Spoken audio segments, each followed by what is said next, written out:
योगी आदित्यनाथ की दूसरी पारी की शुरुआत। मैं आदित्यनाथ योगी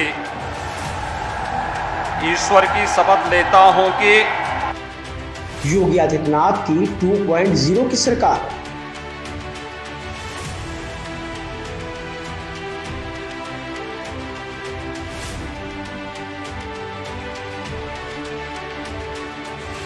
सौ दिन पूरे होने से पहले दिखने लगी जमीनी हकीकत। हाल उत्तर प्रदेश का। सड़क, बिजली, पानी, शिक्षा के क्षेत्र में कर रहे हैं युद्ध स्तर पर काम। कितना बदला उत्तर प्रदेश और कैसे बना उत्तम प्रदेश।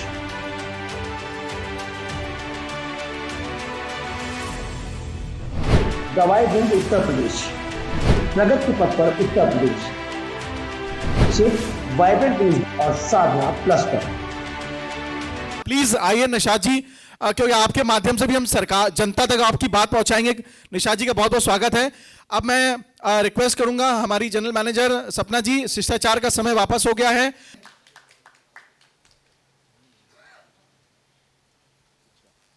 बहुत बहुत धन्यवाद सपना जी।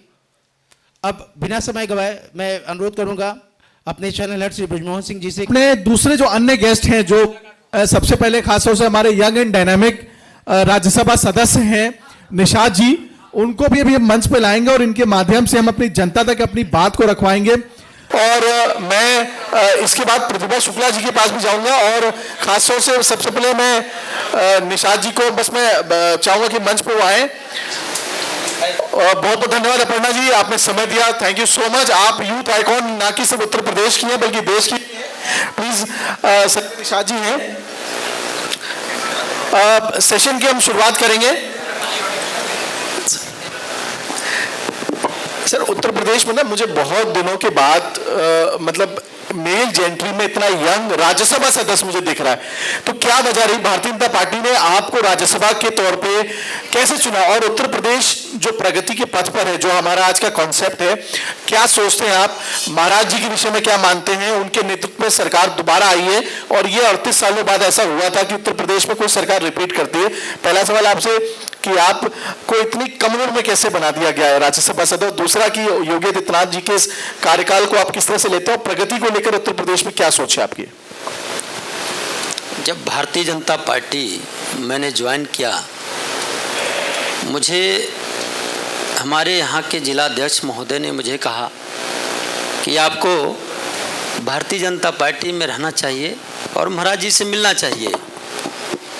तो ये बात जब मैंने सुना तो महाराज जी से उनसे मैं मिलने के लिए तुरंत मैं तैयार हुआ इस बात को। और मिलने के बाद महाराज जी ने मुझसे कहा कि भाई जयप्रकाश जी, आप कहाँ ज्वाइन करना चाहेंगे? मैं बोल देता हूँ आप प्रदेश कार्यालय जा कर के ज्वाइन कर लीजिए। लेकिन मैंने कहा महाराज जी, अगर आप अपना आशीर्वाद देना चाहते हैं तो मुझे आप कहीं भी ज्वाइन कराएंगे, जहाँ भी ज्वाइन कराएंगे मैं पार्टी ज्वाइन कर लूँगा। तो मैंने फर्स्ट टाइम में पार्टी ज्वाइन करने के लिए अपने गोरखपुर के एक विधानसभा कंपियरगंज में उनका कार्यक्रम लगा हुआ था। उन्होंने कहा और वहाँ मैं जाकर के उनके साथ अपने सभी साथियों के साथ प्रदेश के सैकड़ों लोगों के साथ जाकर के मैंने ज्वाइन किया। ज्वाइन करने के बाद मैं काम करने लगा, जो मुझे दायित्व दिया गया उसको मैं करते रहा।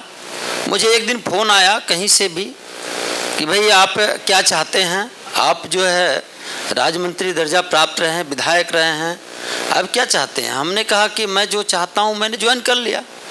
पार्टी में मैं आ गया, पार्टी का एक सदस्य बन करके मुझे काम करना है।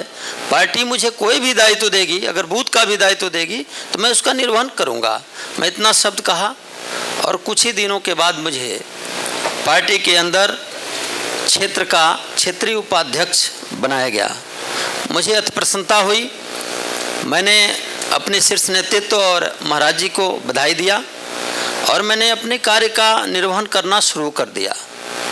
फिर मुझे धीरे धीरे पार्टी में दायित्व मिलते गए। जहाँ भी दायित्व मिला, चुनाव आए, चुनाव में जहाँ प्रभारी बनाए गए वहाँ पर भी मैंने काम किया। जब काम करते ऐसे आए, 2019 के चुनाव से पहले मेरे मन में था कि मैं भी जो है, मुझे अगर कहीं कुछ कहा जाएगा तो मैं वो काम करूँगा। लेकिन मुझे चुनाव से पहले एक महाराज जी ने, अपने उत्तर प्रदेश के यशस्वी मुख्यमंत्री महाराज जी ने एक बोर्ड बनाया जो पूर्वांचल विकास बोर्ड के नाम से उन्होंने उसका नाम दिया, और बोर्ड एक बुंदेलखंड बोर्ड बनाया और एक पूर्वांचल विकास बोर्ड बनाया। तो पूर्वांचल विकास बोर्ड में मेंबर बनाया और उसमें 11 मेंबर हैं, आज भी मैं मेंबर हूं, और उसके चेयरमैन महाराज जी स्वयं हैं, और उपाध्यक्ष उसके आज हमारे प्रदेश में मंत्री हैं श्री माननीय दयाशंकर मिश्र जी, और आदरणीय माननीय नरेंद्र सिंह जी, ये 2 लोग उपाध्यक्ष थे और मैं उनका सदस्य था। मुझे एक ऐसे व्यक्ति ने ऐसे चलते चलते उन्होंने कहा, जयप्रकाश जी आप ये क्या कर रहे हैं, आपको मंत्री, आप राज्य मंत्री दर्जा प्राप्त रहे, अच्छा रहे, पावरफुल रहे बहन जी की सरकार में, और विधायक रहे, आपको एक सदस्य बनाया जा रहा है, आप ये क्या कर रहे हैं। हम कहे कि भाई मैं जितना अल्प समय में पार्टी में आया हूँ, मुझे उन्होंने सदस्य बनाया, ये भी बहुत बड़ी बात है। ये मेरे लिए तो ये एक बहुत बड़ा अपॉर्चुनिटी है कि जिससे मैं आज काम करने का जो अवसर मिल रहा है उस काम को मैं कर पाऊँगा। मुझे खुशी हुई कि मुझे सदस्य बनाया गया, मुझे कहीं से ये नहीं लगा। फिर मुझे दायित्व मिला, मुझे दिया गया, पार्टी ने मुझे कहा कि संगठन का दायित्व दिया। संगठन में फिर एक कुशीनगर जिले में जैसे जिला संगठन के पदाधिकारियों का चयन होता है, संगठन अधिकारी के रूप में मुझे कुशीनगर जिले का भार दिया उन्होंने, और मैंने अपने जो भी मुझे दायित्व मिला उसका निर्वहन ठीक ढंग से करते हुए वहाँ के कार्यकर्ताओं में किसी प्रकार का आपसी भेदभाव नहीं होने दिया।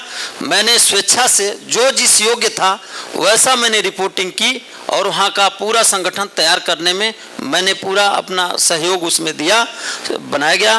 फिर उसके बाद मुझे और सब तब दायित्व दिए गए।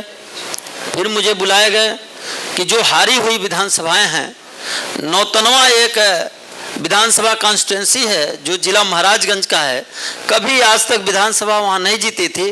वहाँ मुझे माननीय मुख्यमंत्री जी, माननीय प्रदेश अध्यक्ष जी, माननीय डिप्टी सीएम, सब लोगों के नेतृत्व में मुझे मुख्यमंत्री आवास में बुला करके तमाम प्रदेश के तमाम ऐसे निगम के अध्यक्ष, MLC, माननीय राज्यसभा सांसद, मैं केवल एज एक सदस्य के रूप में, पूर्वांचल विकास बोर्ड के सदस्य के रूप में मैं वहाँ गया था, और मुझे दायित्व मिला कि आपको नौतनवा विधानसभा देखनी है, ये विधानसभा प्रभारी के रूप में आप काम करेंगे, उसमें ऐसा काम करिए कि इसको हारी हुई विधानसभा को जिता के लाना है।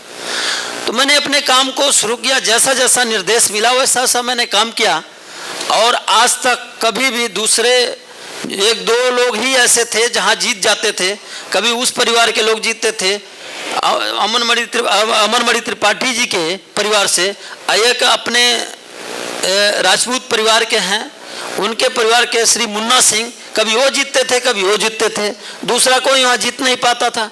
लेकिन मैंने वहाँ कार्यकर्ताओं के बीच में जा कर के इतना उनका मोरल बूस्टअप किया, मैं उनके साथ कदम से कदम मिला के काम किया।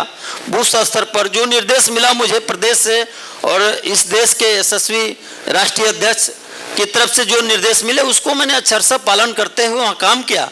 वहाँ के कार्यकर्ताओं ने में इतना जोश आया कि इस बार वो विधानसभा हम लोग जीत लिए, और तमाम इस तरह के जो दायित्व दिए। उसके बाद हमको जो आप बता रहे हैं, आज आप बहुत वरिष्ठ पत्रकार हैं, मुझे ये बहुत हर्ष हो रहा है आपसे, मैं आज आप सवाल कर रहे हैं, मैं आपके सवालों का जवाब बेबाकी से दे पाऊँ, ये मेरे में इतनी हिम्मत तो नहीं है, लेकिन फिर भी मैं ये महसूस कर रहा हूँ, कोशिश करूँगा कि मैं आपके बातों का जवाब दूँ। और मुझे जब इस तरह से करते हुए कई संगठनों में काम करते हुए, उपचुनाव में गोरखपुर में जो सबसे ज़्यादा वोट मतों से हारी थी ग्रामीण विधानसभा, जब 2019 का चुनाव आया तो मुझे वहाँ लगाया गया प्रभारी के रूप में। महाराज जी ने कहा कि जयप्रकाश जी इसको बड़ा मुस्तैदी से आपको देखना है। हमने कहा महाराज जी एक एक वोट में निकालने का काम करूँगा, वहाँ पर जो बहुजन समाज पार्टी के बेस वोटर लोग थे, मैं उन लोगों में इस तरह से घुल मिल करके काम किया कि वहाँ पर जितने मतों से हारे थे उसके दुगुना मतों से हम लोग 2019 में वहाँ से जीता। महाराज जी के जो कार्य वहाँ पर जो किए गए थे और सब जो है उसको ले जा करके हम लोग बताने का काम किए, उनको समझाने का काम किए। और पूज्य महाराज जी का वो क्षेत्र भी रहा है और उसको हम उपचुनाव में जितनी ज़्यादा वोटों से जो हारे थे उससे दुगुना तिगुना वोटों से हम लोगों ने 2019 में वहाँ से हमारे माननीय सांसद श्री रवि किशन को जिताने में मदद मिली और सबसे ज़्यादा प्रचंड बहुमत से वहाँ से हम लोग जीते। महाराज जी का भी जो वोट मिलता था उससे भी ज़्यादा वोट माननीय रवि किशन जी को मिला। और मुझे उसके बाद फिर और काम करने के लिए मिला पार्टी में, मैं किया जो जो दायित्व मिला मुझे अपने जो है आजमगढ़ में कई विधानसभाओं में जो पद छूट गए थे किन्हीं कारणवश से आपस में कार्यकर्ताओं के सूझबूझ के उन्होंने कहा वहाँ पर भेजा गया, वहाँ भी मैं गया, सारी रिपोर्टिंग मैंने की पार्टी को। जिस प्रकार से पार्टी ने जहाँ जहाँ मुझे भेजा वो काम मैंने किया। और मुझे फोन आता है माननीय हमारे इस प्रदेश के संगठन महामंत्री जी का, मेरा पूरा जो है डिटेल पूछते हैं, कहते हैं कि जयप्रकाश जी आप कब विधायक रहे, कब जो है राज्य मंत्री दर्जा प्राप्त रहे, कब कौन कौन सा काम किए, सारी चीज़ पूछते हैं। तो मेरे मन में कुछ ऐसा आया कि लगता है मेरा जो है ये इंटरव्यू अब शुरू हुआ है।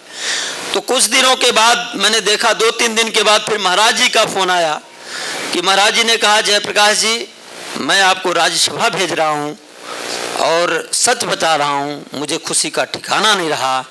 हमारी पत्नी जो हमारे साथ कदम से कदम मिला करके हमेशा जो चली हैं और आज भी मेरे 2 बेटे हैं, उसको पढ़ाने का पूरा श्रेय मेरी पत्नी को जाता है। जब मैं राजनीति में आया, अगर वो स्थिति मैं आपको बताऊं, सच बताऊं आपको, तो मैं उस स्टेज में नहीं था कि राजनीति में एक ऐसे सामान्य परिवार जहां पर एक हैंड टू माउथ काम करके खाने पीने वाला मेहनतकश लोगों के बीच में हमने अपनी पढ़ाई शुरू की। उस पढ़ाई को ग्रेजुएशन तक गोरखपुर यूनिवर्सिटी में मैंने पढ़ा। उसके बाद मैंने बहुत सारे संघर्ष किए हैं। वो मैं संघर्ष अगर अपनी बताऊंगा तो ये सच कह रहे हैं आप, मेरे जैसा आदमी अगर राज्यसभा में गया है तो इसका पूरा श्रेय इस देश के यशस्वी प्रधानमंत्री और इस प्रदेश के मुखिया पूज्य महाराज जी को मैं सत नमन करता हूं, उनको जाता है। उन्होंने मेरे में क्या देखा और मैं उसको हमेशा भली भांति अपने मन के अंदर रहता हूं। जो देश के अंदर जो सुनने के लिए मिलता है कि महाराज जी यह काम मुझे जो सौंपे हैं, जिस प्रकार से उनके ऊपर एक सुई के नोक के बराबर भी कहीं पे एलिगेशन नहीं है, उसको मैं हमेशा टारगेट करके अपने मन में वो भाव रख करके मैं काम करता हूं। आज भी मैं ये बात अपने अंदर रखता हूं। उन्होंने जिस दिन ट्वीट किया था, मैं सांसद बना था, उस ट्वीट का उस प्रकार से मैं अनुसरण करता हूं। उन्होंने लिखा, एक सामान्य परिवार, एक ईमानदार और एक साफ सुथरी छवि के व्यक्ति जयप्रकाश निषाद को राज्यसभा बनाए जाने पर मैं बधाई देता हूं। ये पूज्य महाराज जी का ट्वीट था और मेरे आंखों में आंसू इतने आए कि मैं रुक नहीं पाया।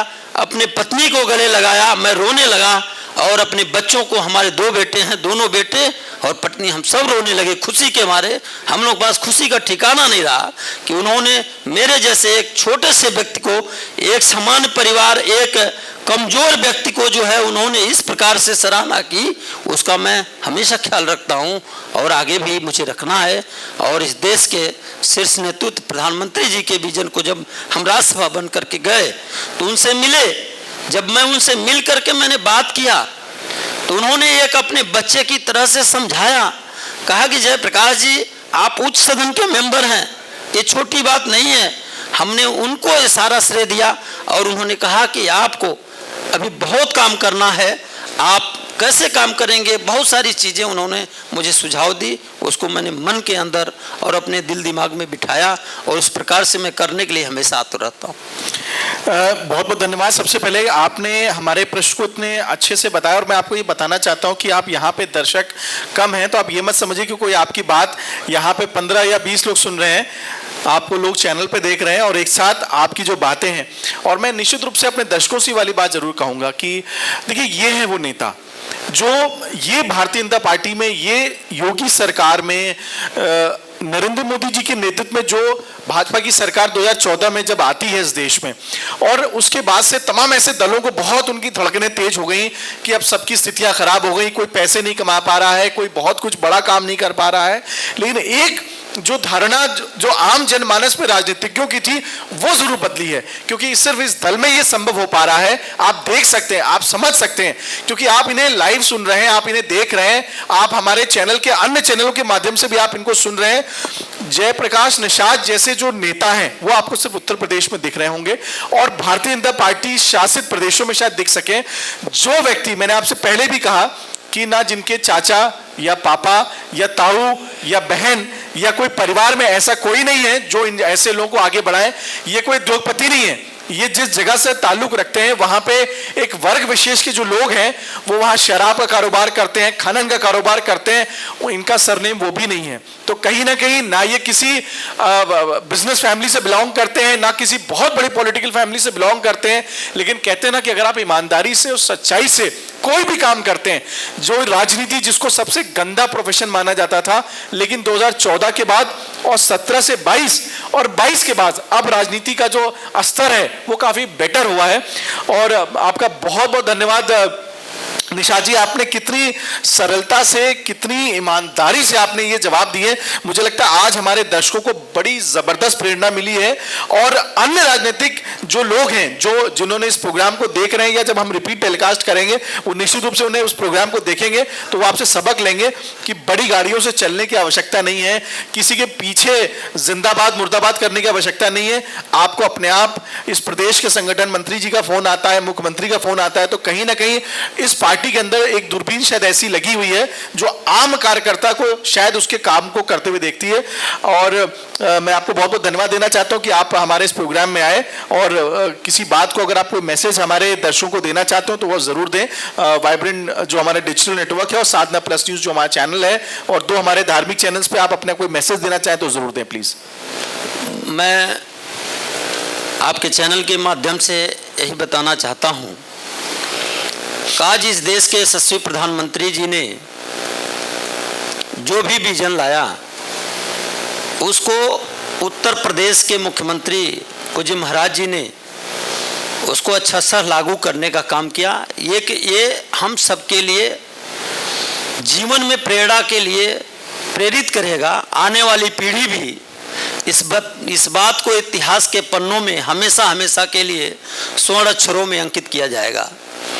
आज बहुत सारी बातें कहा करते थे लोग, कहते थे महाराज जी के बारे में कि ये हिंदू मुस्लिम करते हैं, लेकिन कहीं से तनिक भर भी जहाँ भी महाराज जी का जो मंदिर है उस मंदिर के इर्द गिर्द चारों तरफ मुसलमान बसती है और सारे लोग महाराज जी के सभी कार्यों में हाथ बटाते हैं और उनके साथ कदम से कदम मिला करके चलते हैं।